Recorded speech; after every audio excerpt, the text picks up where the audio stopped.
Hello, everyone. Welcome back to Just Another Esports podcast. Once again, joined by me, your host, Nicholas Shady Bacon. However, I am not joined by my co-host, Mr. Kevin Hubers, because unfortunately, we are recording this. Well, I am recording this on a Tuesday. We had priorly recorded this podcast on Monday. However, none of Kevin's audio got recorded during that session. So, unfortunately, it's just going to be me for this episode. So, it's going to be quite rapid, and we're just going to kind of jump right into it with a recap of that Stage 3 major. And then we will move into, or I guess I will move into the predictions that we did do for the first week of Stage 4. And I'll kind of be diving over some of the changes in between those as well as during kind of that recap. So to kick off the Stage 3 major, we had London versus the Paris Legion. Now, London going into this series had started to look relatively decent since, from their very difficult group in Group B, which was, I think, was definitely the stronger group of the two. They had taken down New York and they had taken down, I believe, Seattle was the other team in that group. So and they were putting up decent performances up against the other teams. And so I know me and Kevin, we agreed that London was going to take the series, and that they did. They beat Paris in this first matchup 3-1. It was a relatively comfortable win for them. And after this major, we see Paris opting in for a roster change. They actually, well, both of these teams actually have roster changes, but Paris, since they're the first team kind of to drop out of the major with this loss, we'll discuss their roster change. So they have subbed out Classic. Classic is going to a different team, and they are bringing in Zaptius from the London Royal Ravens since his kind of 2-week contract period has ended. And I honestly don't really have too much faith in this Paris Legion roster right now. I believe they're second last in the standings. I don't see them kind of making any pull for that eighth place spot. And honestly, I don't want to say their whole season is chalked. And Zaptius is a good player. We saw him perform quite well on that London Royal Ravens roster. However, I feel there are just too many issues with the kind of the current Paris Legion lineup that even with this roster change, it's not really going to elevate them much as a team. Honestly, I think they need to make a lot more changes within that squad for them to kind of have any hope of making a last ditch effort to push to that eighth place spot. But that's kind of my impression on this Paris Legion roster. Poor performance here at the major, and I kind of expect them to keep up poor performances kind of throughout the rest of the CDL season. But the second matchup that we did have on Thursday, it was the LA Guerrillas going up against Seattle Surge. Obviously, I was really high on the LA Guerrillas since their performance at the stage throughout stage 3 group play, I felt like it was really good. They were pushing a lot of teams to game fives. They were by far the most consistent team in that group outside of, I would say, Toronto, who just kind of steamrolled that group A. But the LA Guerrillas really impressed me, even though they came in second last in their group. I really liked what I did see out of them as a squad, and so I felt like this matchup against Seattle could be slightly difficult simply because of the Slayers that you do have on that squad. However, it was relatively comfortable 3-1 victory there for LAG. And so Seattle bowed out. And after this, Decimate actually decided to leave the roster. Oddly enough, he had a spot with them and he decided it was more beneficial to not be on a pro team. And that is something that we're seeing in the amateur scene. I know John has been offered a couple of contracts to teams and he has declined them since he feels it better to kind of ride out the rest of the season in challengers, get the money from kind of performing well there, and keep his stock up as a player moving into the 2022 season, even if there aren't expansion teams. So it's a very kind of high risk, small reward play, but it's very sad that that play might actually be more worthwhile to kind of ride it out on the challenger scene and not jump on these teams that really aren't going to amount to much of anything for kind of the rest of the CDL season, or at least it would be incredibly difficult. Seattle is almost guaranteed out of champs this year. So not too many teams are going to be very eager to join that squad, I would say. The roster change that they do have, since Decimate is obviously no longer on the team, is they brought in Classic from that Paris Legion squad. Now, obviously, a couple of players do have history with Classic. Well, actually, only really Octane has some history with Classic since they played on Luminosity roster for a couple of seasons, I do think, and they had kind of mixed performances with their. Usually, they were up there in the standings, but I don't really feel like this is going to amount to much of an increase in performance. Obviously, you're going to have someone that I would say is better than Looney in terms of slaying, and probably a lot more dedicated to maybe the team aspect than Decimate is, since he's benched himself from the roster, so he didn't really have too much faith in it. So I do think we're going to see a better Seattle than we have seen throughout the rest of the year. I mean, Classic was definitely one of the more standout performers, I would say, on that Paris Legion lineup. And I think he was one of the more consistent players on that lineup as well. So I think bringing him into this roster will definitely be beneficial for Seattle. However, it's a kind of a little too late for them since they are last place in the standings. It's going to be incredibly difficult for them to make a push to that 8th place spot. As well as I think there are just more deep-seated issues in kind of how they play as a team that even bringing in a more consistent, well-rounded player like Classic, it won't help them, I think, enough against obviously the upper echelon teams. But I do hope that this change will allow them to kind of defeat some of the middle of the pack teams that they were struggling with kind of throughout stage 3, and then kind of, I guess, throughout kind of the entire season, really, to be honest, since they are in last place. But LAG, they defeat Seattle 3-1. And moving on to our Thursday matchup, it was Atlanta Faze going up against the Dallas Empire. This was a really swift kind of 3-0 stomp. Honestly, Dallas had not been looking good going into this major, even though they'd gotten second in their group. They looked quite weak after bringing in fellow Forhook. And as we'll kind of discuss later, that roster is going to be switched up since because of their kind of poor performance at stage 3 and at the major specifically. But Atlanta Faze looked really scary after this matchup. Obviously, it was a weaker Dallas than kind of what we've been used to at prior majors. But after like Atlanta Faze lost and had such a poor performance in Search to Destroy during the course of stage 2, this was kind of a really important series for them to kind of show up and just deliver on their S&D, as well as show that they're still extremely consistent on their respawn game modes. But last matchup that we did have for Thursday, it was the one upset of the night. The Florida Mutineers, probably the most up and down team in the league, the one that definitely has the most upset potential out of any team in the league. They defeated the LA Thieves 3-1. And this was really off the back of some stellar play from Neptune, especially in the hard point and the control, as well as in the S&D. The way he was playing on the map was just immaculate to watch. The engagements that he was taking in the hard point, specifically on that checkmate towards the latter half of it, since a lot of the time in the series, Florida Mutineers did have to come back, and a lot of the time it was off the back of some stellar gameplay out of Neptune, him just playing that really annoying role, getting the kills, and really valuing his life on the map, knowing that if he stays up, he can scurry away, stay alive, make 100 Thieves need to pay attention and actually kind of take their time to figure out where he is on the map.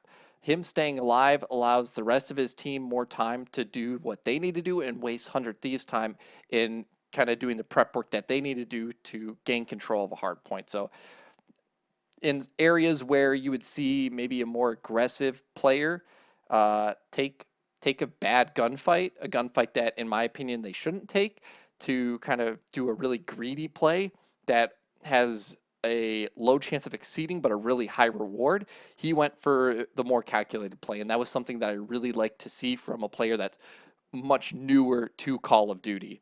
And I think it's something that a lot of younger and maybe even current pro players could definitely look at and incorporate into their play style, since I think some of the pros in the scene definitely take some over aggressive plays way more often than they should be. But that was a big upset there over the LA Thieves. So Florida moved on in the winners bracket. LA Thieves dropped down into the losers bracket. The next match that we did see, it was on Friday. It was our first matchup. It was Minnesota going up against the London Royal Ravens. Now, Minnesota had been looking really weak, and they kind of continued to look pretty weak throughout the entirety of stage three after their really solid performance since bringing in Standy. They've really kind of dropped off since that, and so I thought they were going to struggle with this London matchup. However, I did not think they were going to lose, and especially in the fashion that they did lose. It was a very hot 3-0 on the side of the London Royal Ravens over the Minnesota Rocker. And after this stage, Minnesota decided they needed to make a roster change. They subbed out Accuracy and brought in Major Maniac. Now, obviously, Minnesota's hardpoint has been abysmal all year long. I believe there's something like 8-20 in that mode, and their S&D had been one of their strong points. And during the course of stage three, they had really started to lose a bunch of those, and that's why you saw them really kind of drop down in the standings and start in the losers bracket. And so bringing in Major Maniac, who is definitely a more S&D minded player, that's kind of what he's been known as. It should elevate their S&D game some, but then it kind of just puts them back to where I think they were during stage one pre-Standy, where they were a very 2, 3, and 5 team, but their 3-game mode wasn't really good enough to beat the top teams, but it wasn't bad enough to lose to the bottom team. So I think they're just going to be at that middle to bottom tier for kind of stage 4 and stage 5 realistically, unless they make some other roster change or something along those lines. And I think we're just going to see Minnesota kind of back in the state that we saw them towards the end of the 2020 season, where they started off really hot and then they tapered off heavily, extremely heavily towards the end, and almost, well, I was going to say almost didn't make champs, but every team made champs last year, but they almost missed out on top 8 at champs because of how poorly they started to perform at the end of the season. I think that's I think that's a similar trend that we're going to see in this season as well. But that's where Minnesota met their end. London advanced for, I believe they advanced to Saturday with that win. So, yep. The other matchup that we did see on Friday, it was Optic Chicago going up against LAG. And I thought this could be a very scary match for Chicago. Chicago looked very weak throughout the course of stage 3. Obviously, they started in the losers bracket. They did have an incredibly difficult group.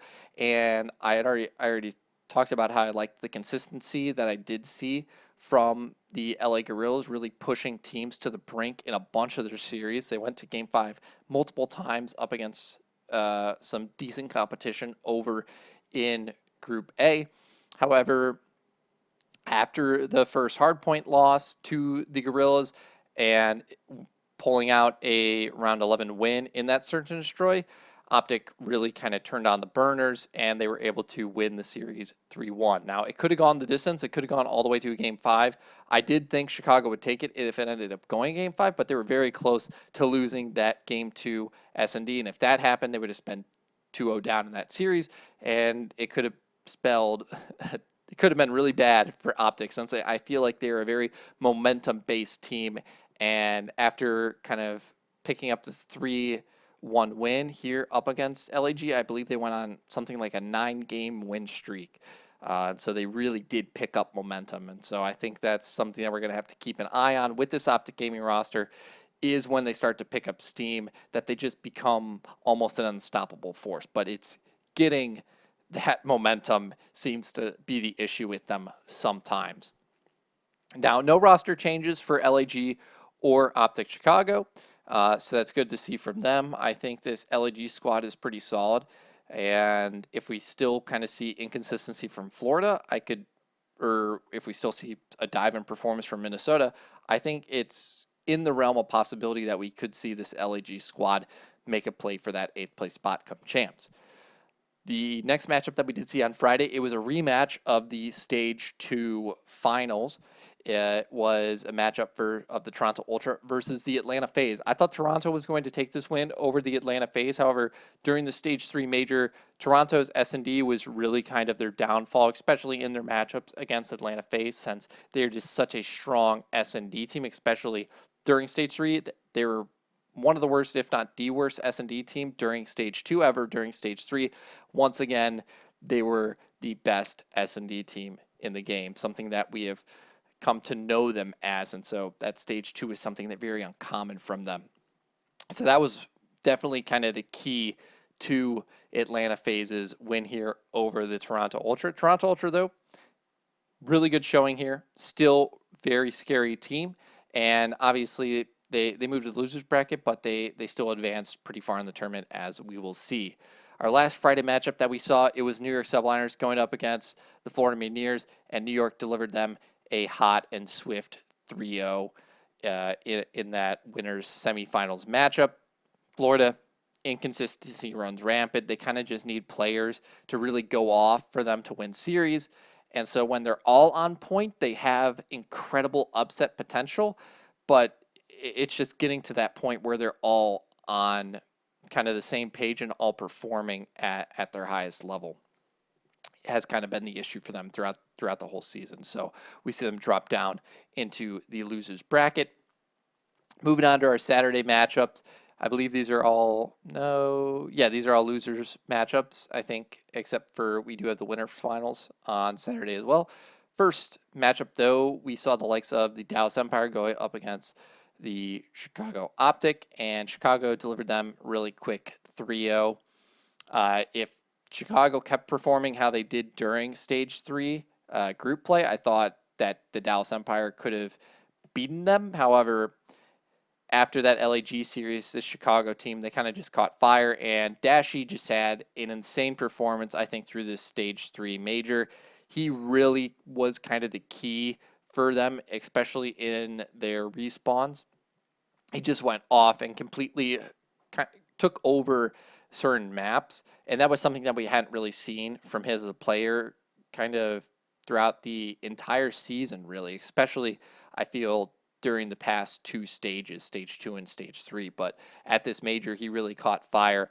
And if they can kind of keep up that performance, this Optic Chicago roster is going to look scary throughout the rest of the season. If that was their lowest point during Stage 3 group play, which that is kind of a consistent thing that we have seen with these Optic rosters, where they start out strong, they fall off quite heavily in the middle of the season, and then they really pick it up towards the end. So maybe they've gotten over that low period and they're on the up and up once again. After that matchup, though, we saw the LA Thieves go up against the London Royal Ravens. And even though this was a 3-0 for the LA Thieves beating out London, the first two matches, and honestly, the whole series, it was really competitive. The S&D went to around 11. That was really close. London almost brought it back from, I believe, 5-2 down. They almost brought it back in the first hard point. And then the control, there were just some mistakes here and there that really costed them. And after kind of losing out on those first two matches, you could feel that kind of the energy was being drained from them. And so they weren't able to beat the LA Thieves, but they put on a really strong performance. So that's why I think it's pretty sad that we did see a roster change come out of London after they had what I would say is a respectable performance at this Stage 3 major. So the roster change that we did see, Alex came back from his kind of hiatus for his personal issues. I believe it was some family trouble that he had to go back to the UK for, but he is now back. So that makes sense. He had a spot on the team. He kind of deserves his spot back, since it was more so kind of a temporary thing. And if they wanted to keep Zapdius, they would have needed to sign him to an official contract and not just have him on kind of a 2-week leasing, I guess, so to say, or trial run. I is probably a better terminology for that. But I just kind of hate to see when a team is picking up momentum for them to shut that down with a roster change. Obviously, they kind of really want to start to finalize the team that they want to potentially go to champs with, since it is getting into the latter half of the season, since we are starting up stage four. You don't really want to be making a lot of roster changes. Um, but so Alex is back, and they finally got Afro in from the UK. So he's also going to be joining the roster, and Zed is going to be leaving. And that is also a very disappointing change in a sense, since once Zed joined the squad, they really did, I feel, kind of start to actually pick up some momentum. They had some really good performances with him and Dylan on the team, and then once they brought in Zap, I do feel that they actually performed relatively well with that lineup. And I think Zed was a catalyst for a lot of the improvement that we did see from this London Royal Ravens roster early on in the season.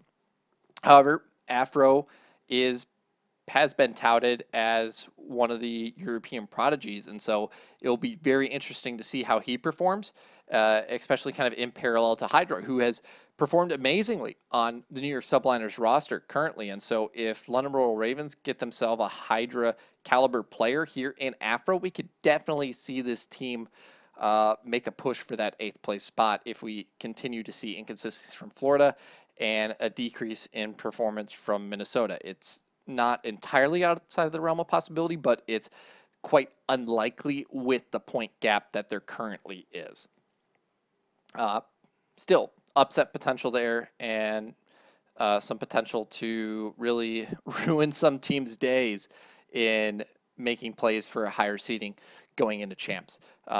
Going back to that Chicago Dallas series, since I forgot to talk about Dallas's roster change. Fellows out. Vivid is actually in. They acquired Vivid from the LA Gorillas. And so this is a very interesting change. I do think he fits better with Dallas. The team that Vivid probably would fit maybe the best with would be either a Seattle, a Florida, or a New York, since I feel like Vivid could pair up pretty well with Pristini, since those are both incredibly fast players. I think the issue that you might get there is pacing between the ARs of Gunless and Octane with the SMGs of what would be Pristini and Vivid. I think Florida would have been a pretty darn good fit for Vivid, since those teams are incredibly fast. And obviously, New York, I believe, is one of the fastest teams in the league, if not the fastest team in the league, based on their engagements per 10 minutes. Dallas, I think, can be a decent place for him. He'll obviously be running the SMG role. You're going to have Illy moving back to an AR, which I think he did perform better on. However, I'm very skeptical about this, since they got rid of Hook for a reasoning with his positioning, or some, like, that's one of the reasons they gave, was his positioning on the map. Crimsix said, if you look at the mini map, that's why we got rid of Hook. I feel like Vivid, you could run into a very similar issue. I mean, if you look at his time with the LA Guerrillas, he was vastly ahead of his team. There was no one there to get his trade. Yes, he was winning a lot of gunfights, but his engagements were vastly ahead of his teammates, kind of in that ratio. And so, if that's kind of the same issue that he brings over to the Dallas Empire, I don't really think there's going to be much improvement there as a team. Now, that could have just been because their pacing was so different, that it made his pacing seem faster than it actually was, and it may not be as much of an issue with this Dallas Empire roster. However, I think it's definitely something to keep our eyes on, as we do see him move into kind of a different team environment with different teammates, to see if that is something that stays the same. And if it is, then that's something that he's going to need to correct, if he wants to really make this team work. So definitely going to be keeping my eyes on Vivid kind of throughout this stage four group stage, and I guess kind of throughout the rest of the season, if they do decide to stick with him as their fourth. Moving on to our other Saturday matchup, though, we saw Chicago take on the Florida Meteors. Chicago 3-0'd Florida there. So Florida, after beating the LA Thieves, they go 0-6 map count and bow out of the major. Now, that's just kind of the story of Florida. They have one good performance and then some bad performances. They really just kind of need to find some form of consistency. And Chicago, it seems like they finally found their flame. Once again, they went on, I believe it was a 9-0 map run or something like a 10-0 map run after picking up their first win in against LAG in this major. So hats off to them to kind of really get out of that slump and not make a roster change. Since a lot of teams that have hit their slumps, they solve it, I guess, quote unquote, temporarily by making a roster change. Ideally, I don't think that is a great solution. I mean, if you look at teams that are making a bunch of roster changes, it's not a solution. Obviously, it can be now and again if you get a player that's a really good fit. However, a lot of the time, these roster changes don't really seem to have a lot of logic behind them, and it more so seems like someone's kind of looking at a Lion Man card and be like, "Oh wow, pretty stats, nice colors. We'll pick him up because his stats are good." Which a lot of the time that isn't really going to benefit your team in the long run. So hats off to Chicago for turning it around. Hoping we can see them keep up that performance going forward. The last Saturday, or not the last Saturday matchup, but the second to last Saturday matchup that we saw Toronto Ultra going up against the LA Thieves, and Toronto absolutely obliterated them. It was one of the most one-sided matchups I have ever seen. They beat them 500 to 95 over the course of 2 hard points. They 100-point clubbed them. The LA Thieves weren't able to score 100 points cumulatively across 2 hard points. That is embarrassing, just straight up. Toronto has been looking really good for 2 stages in a row. I'm really hoping they can keep that up since they've gotten so much flack as an organization. So that's something that's going to be really excited to see if they can keep that up. And they've also gotten a lot of flack for kind of the way that they have structured their rosters in the past. A lot of people made fun of their 10-man roster last season. However, they were one of the better teams in the league last season. Definitely had a lot of upset potential in a lot of matchups, and they won a major this season. A lot of people did not like the Methods coming out. A lot of people thought Methods was the best player on that team. However, they have looked much, much, much better with Insight in the lineup, and Insight has looked insane as a rookie in the league. So not the answer isn't always these old pros that are stuck in their way all the time. So I really like kind of what they are doing in the Toronto camp, at least roster wise, and kind of the way they're structuring that and the way they the environment that they have there for the players. It seems really good coaching staff wise. I don't know about management side, but Marky B down to the players, and it seems like a really good environment there. LA, after this loss, they decided, hey, Hook's hitting the bench. So bought Hook from Dow, spent a lot of money on that, and now Hook's on the bench, at least for the first week of Stage 4, and they're bringing TJ back in. I think when they made the roster change, it's like, yeah, like Hook's a really good player, but they looked really good with TJ in the lineup. They were able to come out in third in a really tough group where they had New York, they had Optic, and they had Faze in their group. They also had London and Seattle, and London was looking relatively decent in their group at that time as well. So it was definitely the harder group of it, and they came out in third in that group. Uh, and they decided to make a roster change. Very, very weird. Uh, like, yes, Hook is an extremely talented player that by the end of his career could be one of the best. But when it's that issue again where it's like you have a groove going with your roster, why make a roster change when you have momentum going with a lineup? Yes, you want to solidify your core 4 moving into the latter half of the season, but when you have that much momentum with a roster that's working at a top level, it's not just that you're able to beat the lower echelon teams and it's working in a small sense. This roster was working at a larger level, they were a top 4 team in the game when they had their core of Kenny, TJ, Draza, and Venom. So it just did not make a lot of sense in current time. However, if they're looking to kind of make Hook their franchise player moving into future seasons, then like I can see it more so. But very weird stuff kind of going on over there in the 100 Thieves camp. Maybe they'll bring in Hook and take out one of their subs in Draza or Venom, but they're performing really well. And I would hate to see those players get cut simply because of kind of Hook's brand name and the legacy behind him so far. Uh, Still don't know why Dallas sold him. That just put them in an awful spot, honestly. I think they really just needed to work whatever issue that they had as a team out. But moving on to our last Saturday matchup, we saw Atlanta Faze going up against the New York Subliners. And just like what we saw in groups, New York was able to defeat Atlanta Faze. Finally, though, their hardpoint win streak was snapped here. I believe they went on a 11 game win streak in hardpoints, so insane statistic there from the New York Subliners.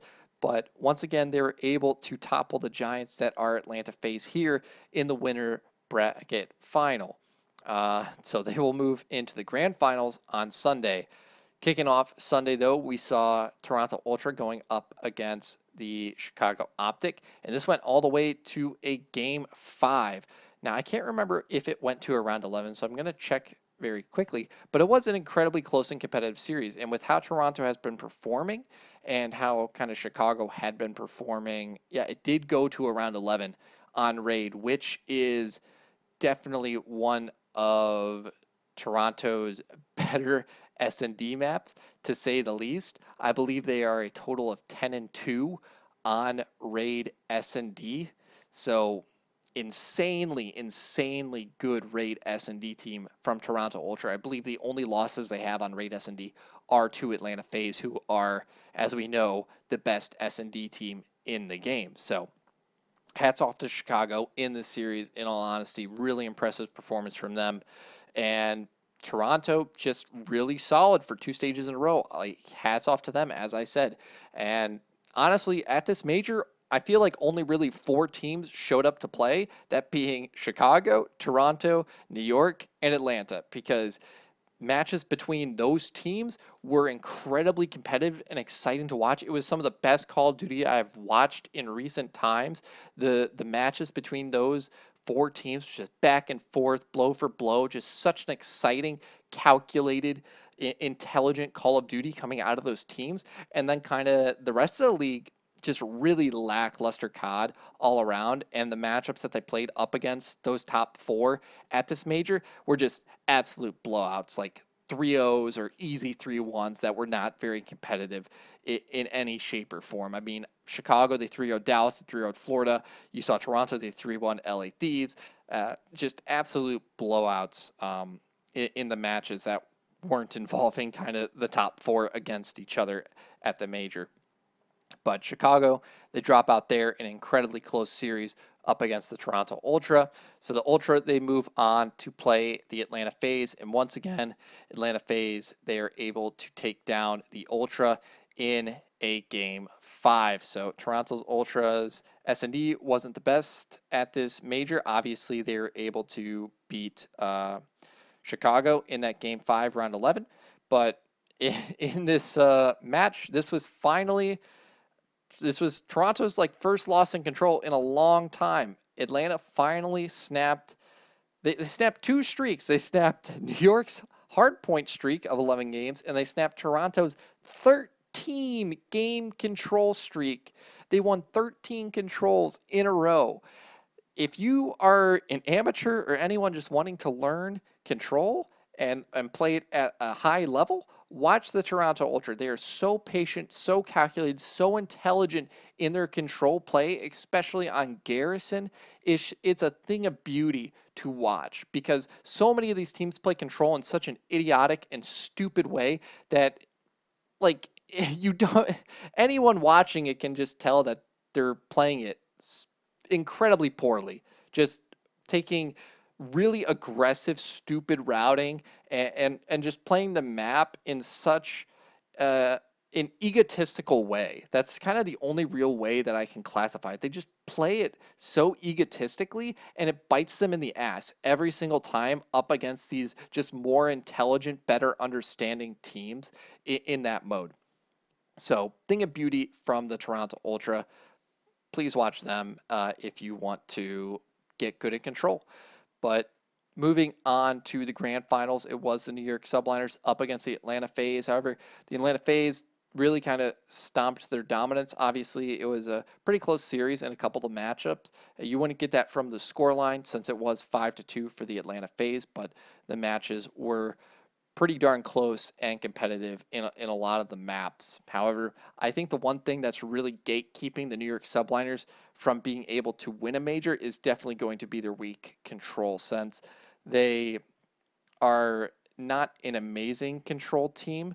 They're pretty I believe they're below 50-50 in that mode, and that's really going to be kind of the crux of their issues when they get into these 9-game series in the grand finals. Their hard point's really good.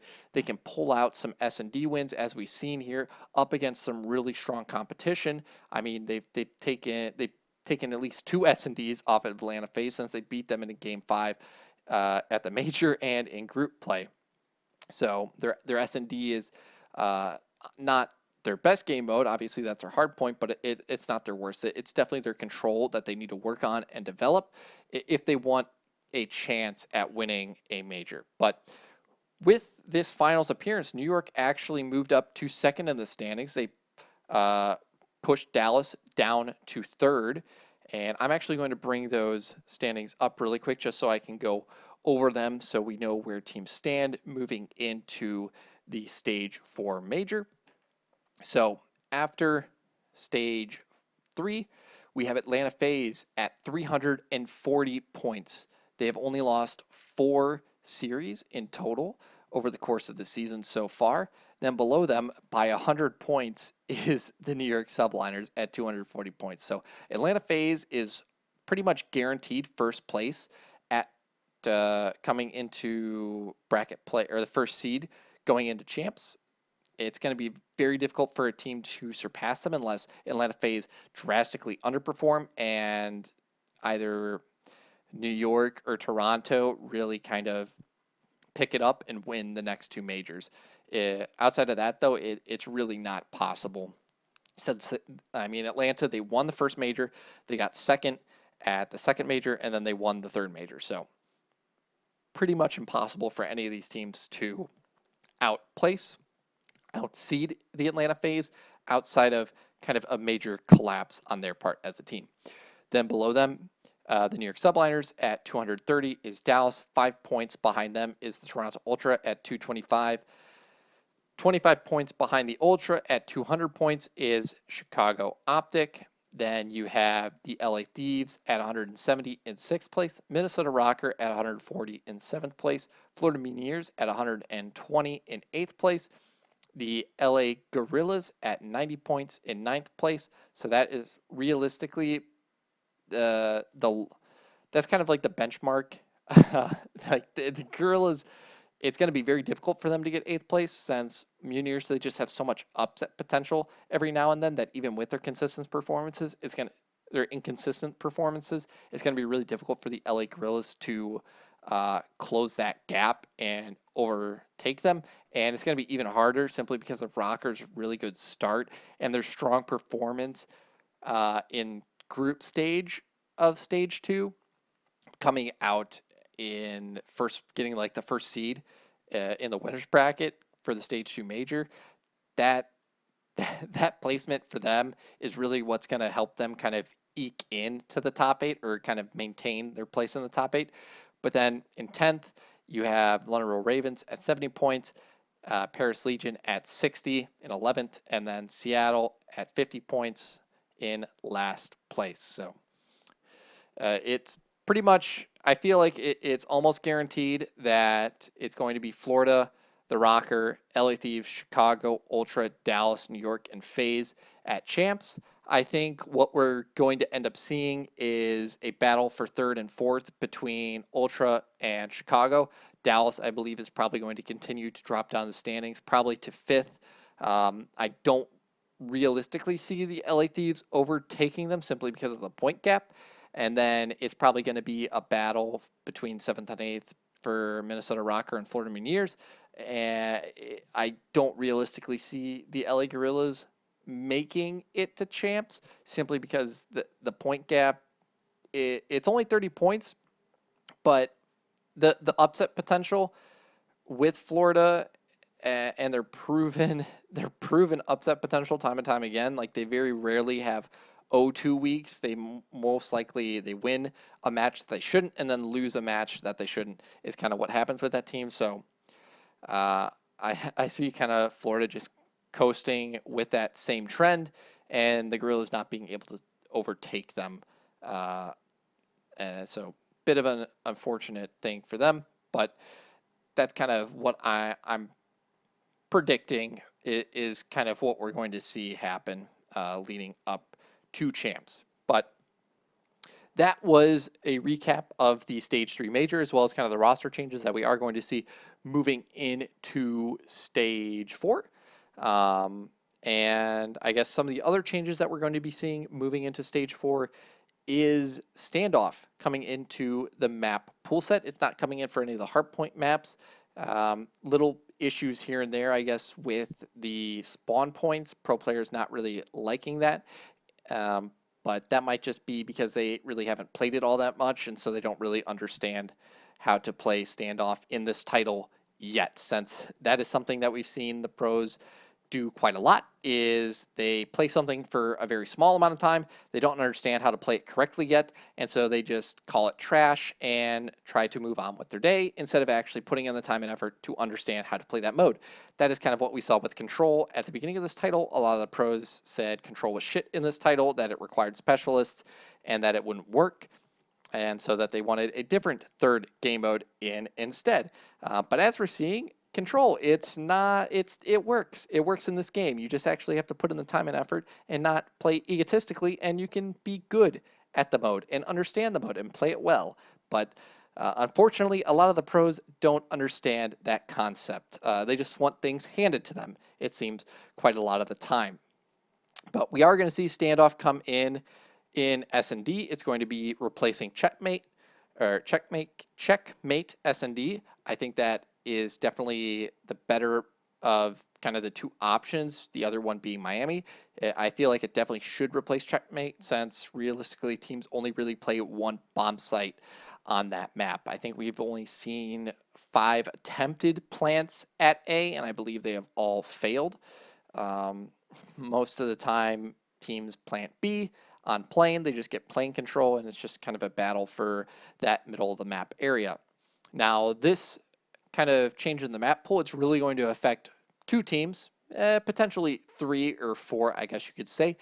But the 2 teams it's definitely going to affect the most is Atlanta Faze and Chicago Optic. It's going to affect, I think, Chicago Optic more, since that is their best S&D by far, and their only other good S&D map, they're kind of trending towards a 50-50% on it, and that is Moscow. All the other S&D maps, they have a negative win record on. Express, they're not terrible on, but they're 2-2 on it currently.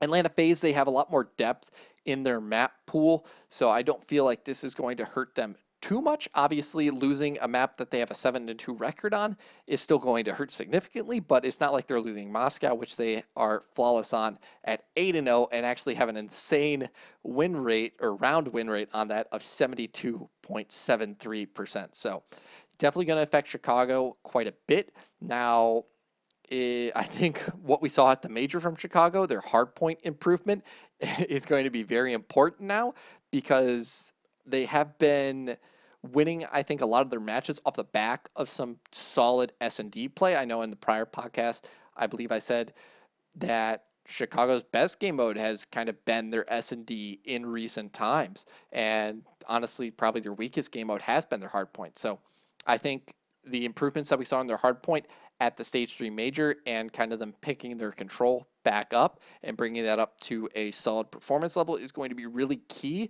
for them to get over kind of the woes of losing their best S&D map. I do think they'll be able to pick up standoff S&D. I think that is probably a map that will favor them quite a lot since it does have kind of those lurky roles. And honestly, I'm quite surprised that Optic isn't good at Miami Search. They've only played it once. They got 6-0'd on it, but I believe that was up against Atlanta Faze, if I'm remembering correctly. I'm actually going to check that, but I think it will take more time for Chicago to adapt to standoff S&D than it will an extremely solid S&D team like the Atlanta Faze, but I think they will get there in time. So I'm not too worried about this change in map pool for Chicago, even though I think at first it will really hurt them. And yeah, the one map loss on Miami that they do have was to the Atlanta Faze. So I guess their scrims on that map just haven't really gone their way, and so they've realistically banned it. The one team that's really happy about checkmate S&D being gone is the LA Gorillas, since they have never played it. They vetoed it every single time, or just didn't pick it if it was up. So that's pretty impressive from them. The only other changes, I believe, some of the ARs got changed slightly. Obviously, there was a bit of debate here and there with that. And snipers got flinch added. However, I do not believe they are being added back in. They are not being un-GA'd, which is quite unfortunate. But I will leave that for an actual debate with my lovely co-host in Kevin Hubris. So now I'm going to quickly move on to the predictions that we did have for the first week of stage 4. I'll give Kevin's, obviously, he won't be able here to defend his predictions. We agreed for most of them. He only realistically had, he actually only had one different pick from me. So a lot of the matchups we did agree on. The one thing, or I guess the one person that didn't agree with us, was the coin. The coin went completely rogue with its picks for this first week of stage 4 matches, but we'll get into them. Starting off on Thursday, we have Atlanta Faze versus Paris. That's probably a really cut and dry one. Obviously, yeah, both of us thought it was going to be a 3-0 for the Atlanta Faze. The coin went with Paris. Starting off really spicy there for the coin, and that's kind of a trend we're going to see pretty consistent throughout the weekend from the coin. I think it's going to lose its 50-50 record after this weekend. Otherwise, we're in for quite a few upsets, at least in my eyes. The other matchup on Thursday is going to be Toronto Ultra versus Florida Mutineers. Florida definitely has that upset potential, but I think we've just seen such a solid level of consistency from the Toronto Ultra that I just can't in good mind give the win to Florida, even though they have that consistent upset potential. So Toronto 3-1 over the Florida Mutineers. Coin went with Florida. So 2 spicy picks off the bat there for the coin. Next matchup we do have is probably one of the more interesting matchups of the weekend. We have the Dallas Empire going up against the London Royal Ravens. London Royal Ravens off the back of 2 roster changes. Dallas off the back of 1. Dallas bringing in Vivid. London Royal Ravens bringing in Alex and Afro. Now, I do think Afro is an incredibly solid player. However, I think the one issue is going to be Alex coming back into the London Royal Ravens roster, since I do not believe he's been getting a lot of practice over in the UK. He obviously hasn't been playing in the challenger scene over there during kind of his time abroad, so to say, while he was dealing with his family issues. And so I think even with how poor Illy has been playing, I think him moving back to an AR is going to be a good thing. And so in the end, I think Dallas is going to take the dub. Coin, it obviously disagreed. It's thinking the London boys are going to take this one over the Dallas Empire. I think Dallas will take it in a game 5, so I think it's going to be a pretty close competitive series. But in the end, I think I have to give the edge to Dallas simply because of those factors affecting London. Moving on to our last Friday matchup, we have Chicago Optic going against the Minnesota Rocker. Minnesota barely beaten Chicago both times they played them. They don't have accuracy there to get the crazy 3-piece win in the round 11, so got to give it to Chicago in the end. Coin disagreed. It's given the dub to Minnesota. Next matchup, we have Paris versus Minnesota. Now, this could be a pretty interesting series as well. You have Major Maniac coming in for accuracy on the Minnesota lineup, and then obviously you have Zaptius coming in for classic on that Paris Legion lineup. So this is kind of be the battle of the honeymoon teams. However, I just really am low on Paris' stock right now as a squad. They were a bunch of scraps thrown together kind of last minute, and we're kind of really seeing that team crumble as the season progresses. And so I'm going to have to give the benefit of the doubt to Minnesota, even though I don't think they're a solid team and I think they're going to continue to drop in the standings. I'm going to have to give the win to them here in this Paris matchup.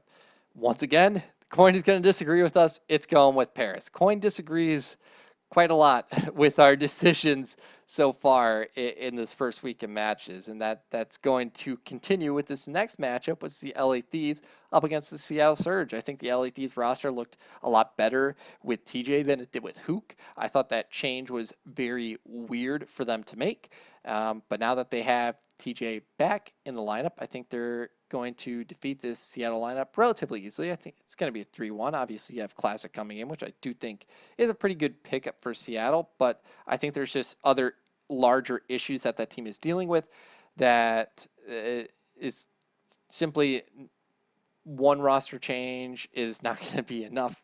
And I don't think they're going to have enough time to overcome those issues to topple what was a solid LA Thieves lineup that when they were running it. Coin disagreed, going with Seattle. Finally, we have an agreement, though, with the Coin. New York versus the LA Guerrillas. New York, a very scary hardpoint team, and I do think that with time, they'll be able to get better in control. I think for this LAG matchup, LAG is not a good control team. They are a decent S&D team and relatively consistent now and then. Or I guess they're pretty inconsistent in their hardpoint. They kind of have times when their players just go off in hardpoints and are able to pull out the wins.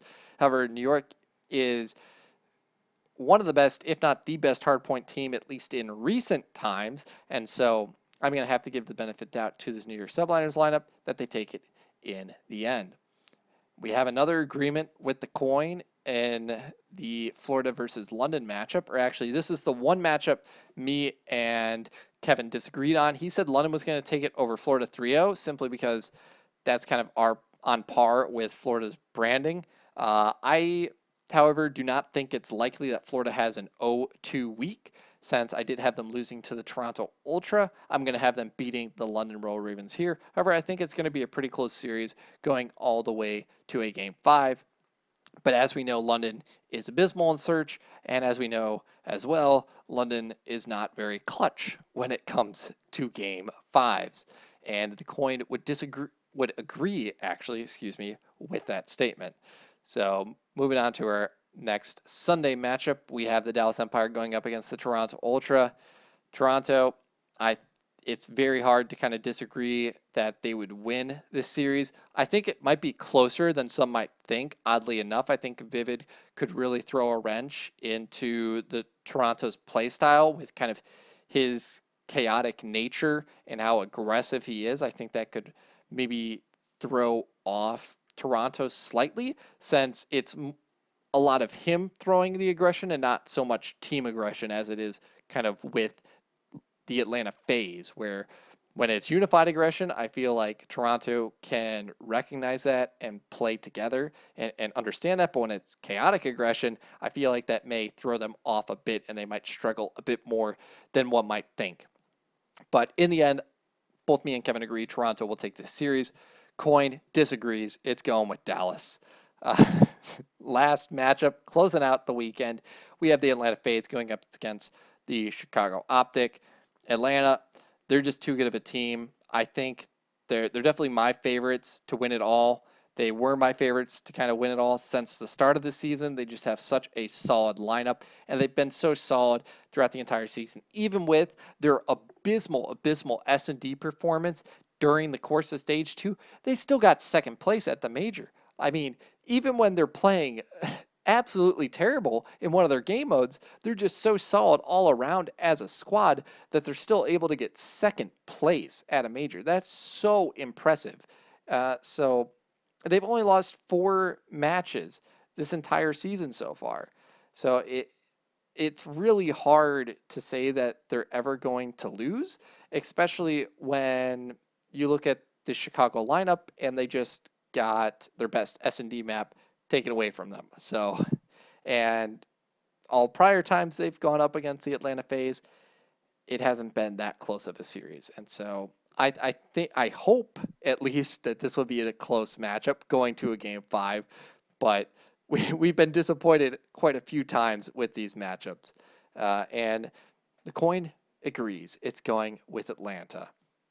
So that is our predictions for the first week of stage 4 matches. I think that's going to wrap it up for this episode of the podcast. Next time you hear, next time you listen, hopefully our audio recording won't screw up and you'll be able to hear Kevin's lovely takes. But that is going to be it from me. I hope you all enjoyed the episode. I hope you guys have a fantastic weekend filled with some insane Call of Duty action. That's going to be it from, I was going to say us, but that's going to be it for me. I will see you guys next time.